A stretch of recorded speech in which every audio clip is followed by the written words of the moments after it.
రాబోయే లూనార్ ఎక్లిప్స్లో మంత్ర జపం చేయడం వల్ల మనకి ఎలాంటి యూజెస్ ఉంటాయి? మంత్రాలకి చింతకాయలు రాలుతాయా? లేదా మన మైండ్లో ప్యాటర్న్ చేంజ్ అవుతుందా? అసలు మంత్రం వెనుక ఉండే సీక్రెట్ ఏంటి?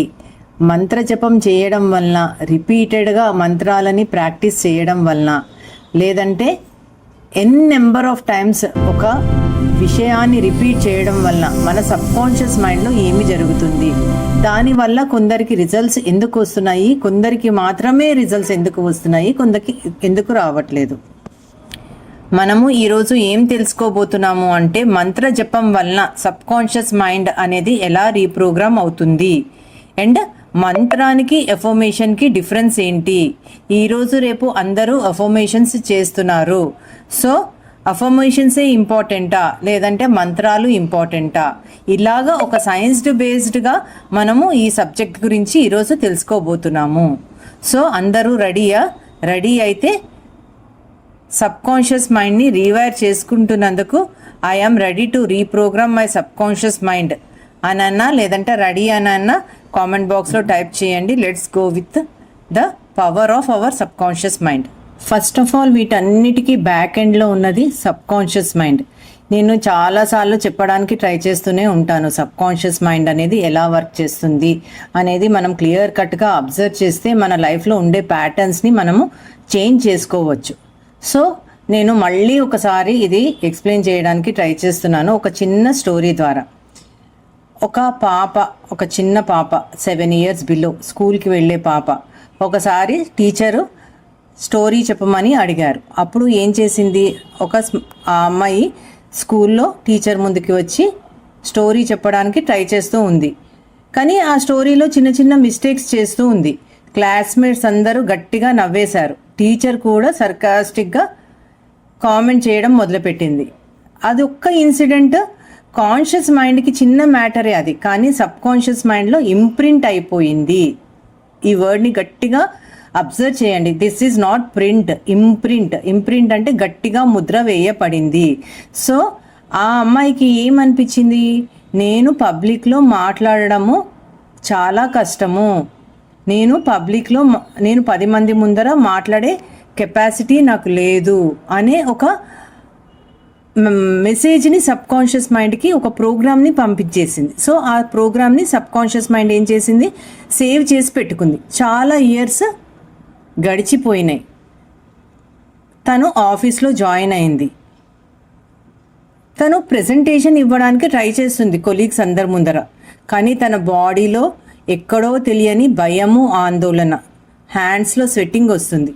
ఇది ఎందుకు జరుగుతుంది అంటే, తను కాన్షియస్గా తన మీద తనకి నమ్మకం ఉంది, నేను ఇవ్వగలను అని. కానీ సబ్కాన్షియస్గా తన ప్యాటర్న్లో already you are not good at speaking in public అనే ఒక ముద్ర పడిపోయింది. సో దానివల్ల ఏం జరిగింది, తను తెలియకుండానే తన నర్వస్ సిస్టంలో స్టోర్ అయిపోయింది, సబ్కాన్షియస్లో స్టోర్ అయింది. కాబట్టి తను ఎప్పుడు ప్రజెంటేషన్ ఇవ్వాలంటే కూడా తెలియని ఆందోళన, భయము, టెన్షను వస్తూ ఉన్నాయి అన్నమాట. సో లైఫ్లో మన రియాక్షన్స్ ప్రజెంట్ సిచ్యుయేషన్స్వి కాదు, ఫాస్ట్గా రీప్రోగ్రామ్ చేసుకోబడి ఉంటాయి అన్నమాట. సో సబ్కాన్షియస్ మైండ్ అనేది ఇలా వర్క్ చేస్తూ ఉంటుంది. సో 100% ఇలాంటి ప్యాటర్న్స్ అన్నిటినీ మనం బ్రేక్ చేయవచ్చు. సో ఇలాంటి ప్యాటర్న్స్, ఇలాంటి ఇబ్బందులు ఏమి వచ్చినా కూడా మన సబ్కాన్షియస్ మైండ్ వల్లనే మనకి వస్తున్నాయి అని మనము తెలుసుకొని వాటిని ఎప్పుడైతే రీప్రోగ్రామ్ చేస్తామో అప్పుడు మన లైఫ్ని ఒక్కొక్క ఏరియాలో మనం సెట్ చేసుకుంటూ రావచ్చు అనమాట. సో మనకి ఇప్పుడు అర్థమైంది సబ్కాన్షియస్ మైండ్ అనేది ఎలా వర్క్ చేస్తుంది అని. మరి ఇప్పుడు మనం నేర్చుకోవాల్సింది సబ్కాన్షియస్ మైండ్కి, మంత్ర జపంకి ఆర్ ఎఫర్మేషన్స్కి ఈ వీటికి ఏంటి లింక్ అనేది తెలుసుకోబోతున్నాం. ఇప్పుడు మీరు ఫస్ట్ టైం ఎప్పుడన్నా కారు డ్రైవ్ చేస్తున్నప్పుడు, నేర్చుకునే టైంలో అయినా కూడా చాలా కాన్షియస్గా ఎఫర్ట్ పెడుతూ ఉంటారు. క్లచ్ ఎక్కడుంది, బ్రేక్ ఎలా వేయాలి, గేర్స్ని ఎప్పుడు మార్చాలి అని ఒక టెన్షన్తో దాన్ని నేర్చుకోవడం, కానీ నేర్చుకున్న కొద్ది రోజుల వరకు దాన్ని డ్రైవ్ చేసేటప్పుడు ప్రతిసారి చాలా కాన్షియస్గా ఉంటూ ఉంటారు. కానీ ఇప్పుడు మీకు ఆల్రెడీ 1.5 year డ్రైవింగ్లో ఎక్స్పీరియన్స్ ఉంది. మీరు ఫోన్ చూస్తూ పక్క వాళ్ళతో మాట్లాడుతూ కూడా మీరు ఆటోమేటిక్గా డ్రైవింగ్ అనేది చేస్తూనే ఉన్నారు. అంటే దీనికి అర్థం ఏంటి, ఫస్ట్ నేర్చుకునే టైంలో చాలా కాన్షియస్గా నేర్చుకున్నారు. కానీ మీరు డ్రైవింగ్ ఒక హ్యాబిట్గా మారిపోయినప్పుడు అది సబ్ కాన్షియస్ మైండ్లో ప్రోగ్రామ్ అయిపోయింది అని అర్థం. అంటే రిపీటెడ్గా ఎన్ నెంబర్ ఆఫ్ టైమ్స్ మీరు ఆ పని చేస్తున్నారు కాబట్టి కాన్షియస్ మైండ్ అనేది దాన్ని నేర్చుకుంది, సబ్ కాన్షియస్ మైండ్ అనేది దాన్ని ఆటోమేటిక్ ప్రాసెస్గా చేసింది. సో మీరు ప్రతిసారి డ్రైవ్ చేస్తున్నప్పుడల్లా దాన్ని ఆటోమేటిక్గా మీకు తెలియకుండానే మీరు క్లచ్ ఎప్పుడు వేయాలో వేస్తారు, బ్రేక్ ఎప్పుడు వేయాలో వేస్తారు, అండ్ ఎప్పుడు యాక్సిలరేటర్ నొక్కాలో అప్పుడు నొక్కుతూ ఉంటారు. సో మీకు ఇది ఆటోమేటిక్ ప్రాసెస్ అనేది అయిపోయింది. సో మనకి ఇలాగ జరుగుతూ ఉంటుందన్నమాట. సబ్ కాన్షియస్ మైండ్ అనేది ఒక్కసారితోటి ఆ ప్యాటర్న్ని తీసుకోవద్దు. ఎన్ నెంబర్ ఆఫ్ టైమ్స్ రిపీటెడ్గా జరిగినప్పుడు దాన్ని ఒక ఆటోమేటిక్ థింగ్ లాగా తీసేసుకుంటుంది. ఇది నేను ఇప్పుడు ఎందుకు చెప్తున్నాను అని అంటే మన మంత్ర జపంలో కానీ అఫర్మేషన్స్లో కానీ జరిగేది సేమ్ ప్రాసెస్. ఏంటి అంటే మంత్ర జపము అనే చేసేదానికి ఏమవుతుంది, దాంట్లో రిపీటెడ్నెస్ అని ఉంటుంది.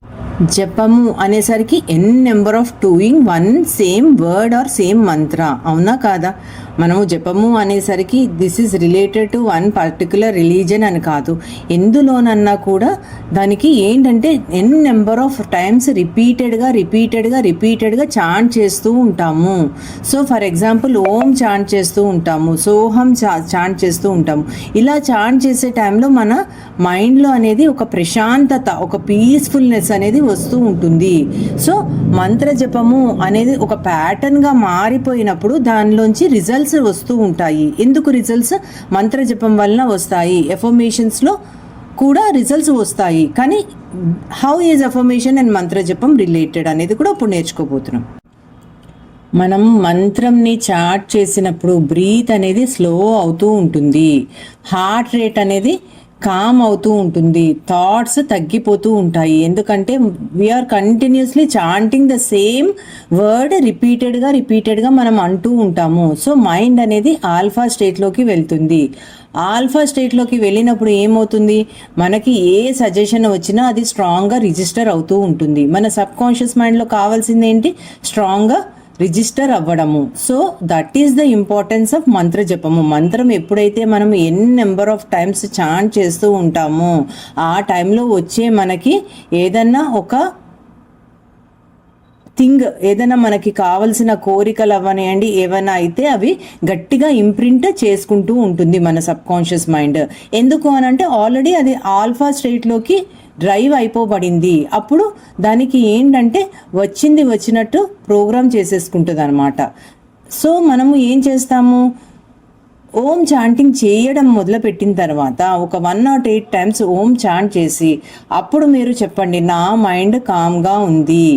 సో దట్ ఇంప్రింట్, ఆ మైండ్ కామ్గా ఉంది అనేది ఇంప్రింట్ అయిపోతుంది. సో మైండ్ అనేది చాలా డే అంతా స్టేబుల్గా కామ్గా ఉంటుంది. నేను ప్రశాంతంగా ఉన్నాను, ఐ ఆమ్ వెరీ పవర్ఫుల్. అవి చిన్న వర్డ్స్ అయినా కూడా మంత్ర జపం తర్వాత ఆ ఏదైతే మనకి కావలసిన థింగ్ ఉందో దాన్ని మనము ఎఫర్మేషన్గా చేసుకోవచ్చు. So this is the link between affirmation and మంత్ర జపము. సో మనము ఇన్హేల్ చేసినప్పుడు సో, ఎక్సేల్ చేసినప్పుడు హమ్. మీనింగ్ ఏంటి? ఐ యామ్ హయ్యర్ సెల్ఫ్ అని. సో మనకి మీనింగ్ తెలిసినా తెలియకపోయినా మంత్ర జపంలో ఏమవుతుంది అని అంటే వాటిలో మంచి బ్రీతింగ్ టెక్నిక్ ఉంటుంది. వాటిలో ఆ వర్డ్స్లోనే, ఆ సిలబల్స్లోనే మంచి ఎఫెక్ట్ అనేది ఉంటుందన్నమాట మన మైండ్కి. సో దానివల్ల మంత్రము అనేది దానికి మీనింగ్ తెలియకుండా మనం ఎన్ నెంబర్ ఆఫ్ టైమ్స్ చాంట్ చేసినా కూడా మనకి రిజల్ట్స్ వస్తూ ఉంటాయి. సో డైలీ 10 minutes ప్రాక్టీస్ చేయడం వల్ల చాలా మంచి రిజల్ట్స్ వస్తూ ఉంటాయి. ఇప్పుడు మనం ఏం చేయాలి అని అంటే, ఎఫర్మేషన్ అంటే ఏంటి? మనకి తెలిసిన భాషలో మనకి అర్థమయ్యే విషయముగా, మనకి అర్థమయ్యేటట్టుగా మనము మన లాంగ్వేజ్లో మనము ప్రెజెంట్ టెన్స్లో ఒక సెంటెన్స్ని రాసుకుంటాము. So like I am rich, అలాగా I am powerful, I am stable, అలా రాసుకుంటాం. అవునా? నేను చాలా బలముగా సమృద్ధితో ఉన్నాను, అలాగా సంథింగ్ అలా ఎఫర్మేషన్స్ అనేవి మనం క్రియేట్ చేసి రాసుకున్న సెంటెన్సెస్, ఫ్రేజెస్ అనమాట. ఇవి అనేది వేదాస్ నుంచి, పురాణాస్ నుంచి, చాలా లాంగ్ బ్యాక్ నుంచి మనకి వస్తూ ఉన్న గిఫ్ట్స్ ఈ మంత్రాలు అనేవి. సో ఏం జరుగుతుంది అనంటే అఫర్మేషన్కి ఎఫెక్ట్ ఎప్పుడు ఉంటుంది అనంటే మనము దాన్ని ఐస్ క్లోజ్ చేసి చక్కగా ఫీల్ అవుతూ స్లోగా చెప్పుకొని మనకి హార్ట్కి టచ్ అయ్యేటట్టు ఇమోషన్ని ఇస్తున్నప్పుడే ఎఫర్మేషన్ అనే దానికి రిజల్ట్ వస్తూ ఉంటుంది అనమాట. సో మనకి ఈ రిజల్ట్ రావడానికి ఆ మంత్ర జపం అనేది హెల్ప్ చేస్తూ ఉంటుంది. ఎందుకు అనంటే మంత్ర జపం కంటిన్యూస్గా దాని మీనింగ్ తెలిసినా తెలియకపోయినా మనము ఒక 108 టైమ్సో లేకపోతే 1000 టైమ్సో అలా మంత్ర జపం చేసిన తర్వాత ఏమవుతుంది, మన మైండ్ రిలాక్స్డ్ వేలో వెళ్ళిపోతుంది, ఆల్ఫా స్టేట్లోకి వెళ్ళిపోతుంది. అప్పుడు మనము ఎఫర్మేషన్స్ చేస్తుంటే ఆ ఎఫర్మేషన్స్కి ఏంటంటే ఆ రిలాక్స్డ్ మైండ్లో మన హార్ట్ మన బ్రెయిన్ రెండూ కూడా కొహిరెన్స్లో ఉంటాయి. సో అప్పుడు మనకి ఆల్ఫా స్టేట్ ఆఫ్ మైండ్లో ఏదన్నా ఇచ్చినప్పుడు, ఏదైనా ఒక అఫర్మేషన్స్ మన మైండ్కి ఇచ్చినప్పుడు రాసినప్పుడు అవి ఫాస్ట్గా ఇంప్రింట్ అయిపోతాయి మన సబ్కాన్షియస్ మైండ్లో. దిస్ ఈజ్ వై ఎఫర్మేషన్స్కి మంత్రాస్కి ఉండే పవర్ అనమాట. రెండిటికి 100% పవర్ ఉంది. మంత్రాస్కి పవర్ ఉంది, అఫర్మేషన్స్కి పవర్ ఉంది, కానీ మనము చేసే విధానాన్ని బట్టే ఉంది. So it all depends on person to person. మనం ఎంత గట్టిగా చేస్తున్నాము, దానికి ఎంత ఇమోషన్ ఇస్తున్నాము, దాన్ని ఎలా విజువలైజ్ చేసుకుంటున్నాము. ఇమోషన్ అనేది ప్రతి విషయంలో ఇంపార్టెంట్ మనకి. సో మనము మంత్ర చాంట్ చేసేటప్పుడు కూడా ఒక హ్యాపీనెస్ తోటి, ఒక మంచి గ్రేస్ తోటి చక్కగా చాంట్ చేస్తూ ఉంటే దానికి ఏంటంటే మంచి రిజల్ట్స్ ఫాస్ట్గా వస్తూ ఉంటాయి అన్నమాట. మంత్ర జపం చేస్తున్నారు కానీ I am bad at speaking, నేను మాట్లాడడంలో పర్ఫెక్ట్ కాదు అని తనలో తను ఫీల్ అవుతూ నెంబర్ ఆఫ్ టైమ్స్ అది చెప్పుకుంటూ ఉంటే ఏమవుతుంది, బ్రెయిన్లో న్యూరల్ పాత్వేస్ స్ట్రాంగ్ అయిపోతాయి. So instead of 30 times daily ఈ మాట చెప్తూ ఉన్నా కూడా రిజల్ట్స్ రావట్లేదు, జపం చేస్తూ ఉన్నా కూడా రిజల్ట్స్ రావట్లేదు అంటే కాన్ఫిడెంట్గా మీరు లేరు. సో మీరు ఏం చేస్తున్నారు, మంత్రము అనేది ఒకటి ఏదో చెయ్యాలి అనేది టెక్నికల్గా చేస్తున్నారు, కానీ మీ సబ్కాన్షియస్ మైండ్కి అందేటట్టుగా, అంటే మీరు ఐఎమ్ బ్యాడ్ ఎట్ స్పీకింగ్ అని మంత్రము ఒక 108 టైమ్స్ ఓం చాంటింగో లేకపోతే ఏదైనా ఒక మంత్రం తీసుకుని దాన్ని చాంట్ చేసిన తర్వాత మిమ్మల్ని మీరు తక్కువగా మాట్లాడుకుంటే దెన్ అదే రిజల్ట్స్ని మీకు రిజల్ట్గా ఇస్తుంది, అదే దాన్ని ఇస్తుంది మీకు అవుట్పుట్గా. మీకు అర్థమైంది అనుకుంటా నేను ఏం చెప్పదలుచుకున్నాను. సో మీరు మంత్ర చాంట్ చేస్తున్నాను నాకు రిజల్ట్స్ రావట్లేదు అని అంటే మీరు చెప్పుకునే మాటనే మంత్రంగా మారుతుంది. మాట మంత్రంగా మారినప్పుడు మీరు ఏదైతే బయటకి మాట చెప్తున్నారో అదే మీకు బ్రెయిన్లో న్యూరల్ పాత్వేస్ స్ట్రాంగ్ అవుతూ ఉంటాయి. సో కాన్ఫిడెన్స్, క్లారిటీ, క్లియర్గా ఉండి మీరు ప్యాటర్న్స్ని చేంజ్ చేసుకోవాలి అని అనుకున్నప్పుడు ప్రతి మాటని కూడా ఆచితూచి మాట్లాడడం అనేది చాలా ఇంపార్టెంట్. నెగిటివ్గా మాట్లాడితే నెగిటివ్ రిజల్ట్సే మనకి అవుట్పుట్గా వస్తూ ఉంటాయి. అయితే ఇప్పుడు మనము సబ్కాన్షియస్ మైండ్ ఎలా వర్క్ చేస్తుంటుంది, మంత్రాకి ఎప్పుడు మంచి రిజల్ట్స్ వస్తూ ఉంటాయి, సో అఫర్మేషన్స్ ఏ టైంలో చేస్తూ ఉంటే మనకి మంచిగా రిజల్ట్ రావడానికి అవకాశం ఉంటుంది అనేది తెలుసుకున్నాం.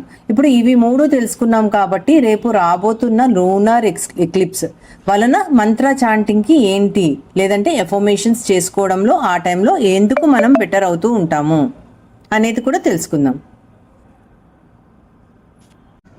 లూనార్ ఎక్లిప్స్, చంద్రగ్రహణము అంటే ఇది ఒక మ్యాజిక్ కాదు, అది అలైన్మెంట్ మూమెంట్.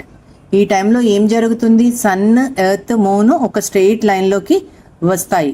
సో ఈ అలైన్మెంట్ రేర్గా జరుగుతూ ఉంటుంది. నేచర్లో subtle gravitational force and light అనేది చేంజ్ అవుతూ ఉంటుంది ఈ టైంలో. సో ఇక్కడ ఏం జరుగుతుంది అని అంటే సర్కేడియన్ రిథమ్ ఎఫెక్ట్. ఈవినింగ్ టైంలో ఆల్రెడీ ఏమవుతుంది, లైట్ స్లోగా రెడ్యూస్ అవుతూ ఉంటుంది. మన బాడీ మెలటోనిన్ హార్మోన్ని సెక్రియేట్ చేయడానికి రెడీ అవుతూ ఉంటుంది. నర్వ్ సిస్టమ్ రిలాక్స్ మోడ్లోకి షిఫ్ట్ అవుతూ ఉంటుంది. ఈ టైంలో బ్రెయిన్ న్యాచురల్గా ఆల్ఫా స్టేట్లోకి వెళ్తుంటుంది. ఆల్ఫా స్టేట్ అంటే సబ్కాన్షియస్ మైండ్ ఎక్కువ రిసెప్టివ్గా ఉండే స్టేట్ ఇది. సో ఎక్లిప్స్ టైంలో ఏమవుతుంది, మూన్ షాడోలోకి వెళ్తూ ఉంటుంది. సో స్కై డిఫరెంట్గా కనిపిస్తుంటుంది, అట్మాస్ఫియర్ స్లైట్గా అన్యూజువల్గా ఫీల్ అవుతూ ఉంటాము. So this visual difference it self మైండ్ని ఏం చేస్తుంది, లోపలికి ఫోకస్ అనేది పుష్ చేయడం జరుగుతూ ఉంటుంది. మనకందరికీ తెలుసు మూన్ టైడ్స్ని ఇన్ఫ్లుయెన్స్ చేస్తుంది అని. మన బాడీలో అరౌండ్ 60 to 70% వాటర్ ఉంటుంది. ఎగ్జాక్ట్గా ఏదో డ్రమాటిక్ చేంజ్ జరుగుతుంది అని కాదు, కానీ సమ్ సటల్ ఇమోషనల్ షిఫ్ట్స్ అయితే పాసిబిలిటీ ఉంది. చాలా మందికి ఎక్లిప్స్ డేస్లో, అంటే లూనార్ ఎక్లిప్స్ కానీ సోలార్ ఎక్లిప్స్ డేస్లో డీప్ థాట్స్ వస్తూ ఉంటాయి. ఇమోషనల్గా అవేర్నెస్ అనేది పెరుగుతూ ఉంటుంది. కొంతమంది రెస్ట్లెస్గా ఫీల్ అవుతుంటారు, కొంతమంది డీప్ సైలెన్స్ అనేది ఎక్స్పీరియన్స్ చేస్తూ ఉంటారు. ఎందుకు ఇలా జరుగుతుంది అంటే మైండ్లో స్లైట్లీ హైటెండ్ స్టేట్లో ఉంటూ ఉంటుంది. హైటెండ్ అవేర్నెస్ అంటే డీప్గా ఇంప్రింట్ కెపాసిటీ అనేది మైండ్కి జరుగుతూ ఉంటుంది. So that's why we do mantra chanting అనేది ఈ టైంలో చేస్తే మనకి బాగా గట్టిగా ఇంప్రింట్ అవుతూ ఉంటుంది. దానివల్ల మనకి బెటర్ రిజల్ట్స్ రావడానికి స్కోప్ ఉంటుంది అని చాంటింగ్ అనేది చేయమని చెప్తూ ఉంటారు ఈ టైంలో. సైకలాజికల్ స్టిల్నెస్ అంటే ఈ టైంలో ఎక్లిప్స్ టైంలో ఏమవుతుంది, మనము చాలామంది ఫుడ్ అనేది తినము, అంటే ఆ గ్రహణం పట్టే టైంకి ఫుడ్ తీసుకోము. పీపుల్ స్లో అవుతారు ఆ టైంకి. సో సమ్ ఫాస్టింగ్ చేస్తూ ఉంటాము, మెడిటేట్ చేస్తూ ఉంటాము. సో కలెక్టివ్ అట్మాస్ఫియర్ అంటే చాలామంది ఈ పని చేస్తూ ఉంటారు కాబట్టి, చాలామంది మెడిటేటివ్ మోడ్లో ఉంటారు కాబట్టి, ఫాస్టింగ్ మోడ్లో ఉంటారు కాబట్టి అట్మాస్ఫియర్ అంతా కూడా కామ్గా ఉంటుంది కాబట్టి సో ఏమవుతుంది, ఫ్రీక్వెన్సీ మనకి ఆరా ఫామ్ అవుతుంది. ఆరా నుంచి ఫ్రీక్వెన్సీస్ బయటకి ఎమిట్ అవుతూ ఉంటాయి. So all the frequencies, all the people are interlinked కదా యూనివర్స్ మీద. సో మన ఇండియాలో ఎక్లిప్స్ వచ్చినప్పుడు మనం అందరం ఇంటర్లింక్డ్ కాబట్టి సో చాలామంది ఇవన్నీ బిలీఫ్స్ ఉండి కనుక ఇలా చేస్తూ ఉంటే సో అందరి ఫ్రీక్వెన్సీస్ మంచి రిసెప్టివ్ మోడ్లో ఉంటాయి. సో మంచి అవేర్నెస్లో ఉండి అందరము ఏదో చెయ్యాలి అనే దీంట్లో ఉంటాము కాబట్టి కలెక్టివ్గా కూడా ఒక పాజిటివ్ ఆరా అనేది క్రియేట్ అవుతానికి ఛాన్సెస్ ఉంటూ ఉంటాయి అన్నమాట ఈ టైంలో. So Mantra effect during the state అంటే ఏంటంటే, ఒకసారి ఇమాజిన్ చేసుకోండి, మైండ్ ఆల్రెడీ కామ్గా ఉంది, ఎన్విరాన్మెంట్లో సైలెన్స్ అనేది ఫామ్ అయింది, డిస్ట్రాక్షన్స్ తక్కువ ఉన్నాయి. ఈ రిసెప్టివ్ స్టేట్లో ఓం చాంటింగ్ చేశాము అనుకోండి, సౌండ్ వైబ్రేషన్ డీప్గా రిజోనేట్ అవుతూ ఉంటుంది. బికాస్ రెసిస్టెన్స్ అనేది తక్కువ ఉంటుంది, బయట నుంచి రెసిస్టెన్స్ తక్కువ ఉంటుంది, పవర్. సో ప్రోగ్రామింగ్ అనేది చాలా గట్టిగా జరిగే టైం అన్నమాట ఇది. సో మనము చెప్పేది ఏంటి అంటే, గ్రహణము సూపర్ న్యాచురల్ పవర్ క్రియేట్ చెయ్యదు, కానీ ఈ టైంలో మనము మన అటెన్షన్ని ఇన్వర్డ్గా ఉంచుకుంటే inward force, calm nerve system, better subconscious mind imprint అనేది జరుగుతూ ఉంటుంది ఇక్కడ. ఒకసారి ఇలా ఆలోచిద్దాం, మార్నింగ్ మనం హడావిడిగా పనులన్నీ చేసుకుని పరిగెత్తాలి ఆఫీస్కి, లేకపోతే మనం ఏదో పని మీద వెళ్తాము. మార్నింగ్ టైంలో అందరూ బిజీగా ఉంటూ ఉంటారు. సో మీకు ఇంపార్టెంట్ మెసేజ్ ఎవరైనా చెప్పాలని చూసినా మీరు దాన్ని ఫుల్గా అబ్జర్వ్ చేయరు. బట్ నైట్ సైలెంట్గా ప్రశాంతంగా ఉండి టైము మీ చేతుల్లో ఉన్నప్పుడు అప్పుడు ఎవరైనా ఒక మెసేజ్ చెప్పినా చేసినా ఏదైనా వీడియో చూసినా మీ మైండ్లో అది డీప్గా రిజిస్టర్ అవుతుంది. అలాగే ఎక్లిప్స్ టైంలో ఏంటి అని అంటే, మనకి మెంటల్గా నైట్ సైలెన్స్ మూమెంట్ ఎలా ఉంటుంది అలా మన మైండ్ ఇంకా చాలా రెట్లు ఎక్కువగా సైలెన్స్లో ఉంటుంది అన్నమాట. సో ఎక్లిప్స్ స్కైలో జరుగుతుంది, కానీ రియల్ ట్రాన్స్ఫర్మేషన్ మీ మైండ్లో జరుగుతుందన్నమాట. సో ఇంతకీ which is more powerful? Person యాంగ్షియస్గా ఉండడు, డైరెక్ట్ ఎఫర్మేషన్ చెప్పడు, ఐఆమ్ కామ్, మైండ్ రిజెక్ట్ చెయ్యదు. Better first 5 minutes Om chanting చేసి కామ్ స్టేట్ని క్రియేట్ చేసుకోండి, దెన్ అఫర్మేషన్స్ చెప్పండి. సో నౌ యాక్సెప్టెన్సీ అనేది ఈజీగా వస్తుంది. సో ఆన్సర్ ఏంటి అని అంటే, మంత్ర అనేది మన డోర్స్ని, మన సబ్కాన్షియస్ మైండ్ డోర్స్ని ఓపెన్ చేయడానికి, అఫర్మేషన్ అనేది మెసేజ్ ఎంటర్ చేయడానికి, అంటే మన సబ్ కాన్షియస్ మైండ్లో గట్టిగా ఇంప్రింట్ చేయడానికి, రిలాక్స్డ్ మైండ్లో చెప్పిన మాట మంత్రంలాగా మారుతుంది, రెసిస్టెన్స్ లేకుండా యాక్సెప్ట్ అవుతూ ఉంటుంది. సో మంత్రము ఇంపార్టెంటే, మన అఫర్మేషన్ కూడా ఇంపార్టెంటే. సో మంత్ర చాంట్ చేసిన తర్వాత మన అఫర్మేషన్స్ చెప్పుకుంటే దానికి హై పవర్ కెపాసిటీ ఉంటుందన్నమాట. సో రేపు లూనార్ ఎక్లిప్స్ రాబోతుంది. ఏం చేయాలి ఈ టైంలో అని అంటే, ఆల్రెడీ మనము ఫాస్టింగ్లో ఉంటూ ఉంటాం అవునా, అయినప్పుడు మనం ఏం చేయాలి, ప్రశాంతంగా ఒక దగ్గర కూర్చుని ఒక 5 మినిట్స్, ఆల్రెడీ నిన్న నేను బ్రీతింగ్ టెక్నిక్స్ ఇచ్చాను కదా, ఆ బ్రీతింగ్ టెక్నిక్ ఒక 5 మినిట్స్ చేసుకుని ప్రశాంతంగా ఏదన్నా 108 టైమ్స్ ఒక మాలనో లేకపోతే యాప్ పెట్టుకునో 108 టైమ్స్ ఓం చాంటింగ్ కానీ సోహం చాంటింగ్ కానీ చెయ్యండి. చాలా మంచి రిజల్ట్స్ వస్తాయి. తర్వాత మీకు ఏం ఎఫర్మేషన్స్ కావాలనుకుంటున్నారో ఆ ఎఫర్మేషన్స్ని రిపీట్ చేసుకోండి. సైలెంట్గా మీ మైండ్లోకి ఎంటర్ అయ్యేటట్టు విత్ ఇమోషన్ చెప్పుకోండి ఆ 5 మినిట్స్. దెన్ ఒక 5 మినిట్స్ రిలాక్స్ అవ్వండి. దెన్ ఒక 5 మినిట్స్ టు 10 మినిట్స్ మెడిటేటివ్ మోడ్లో ఉండండి. ఇలా చేసినప్పుడు మనకి చక్కటి రిజల్ట్స్, మంచిగా మన ఆ ఎక్లిప్స్ టైంని మనం యూజ్ చేసుకున్నట్టు మనకి బాగుంటుందన్నమాట.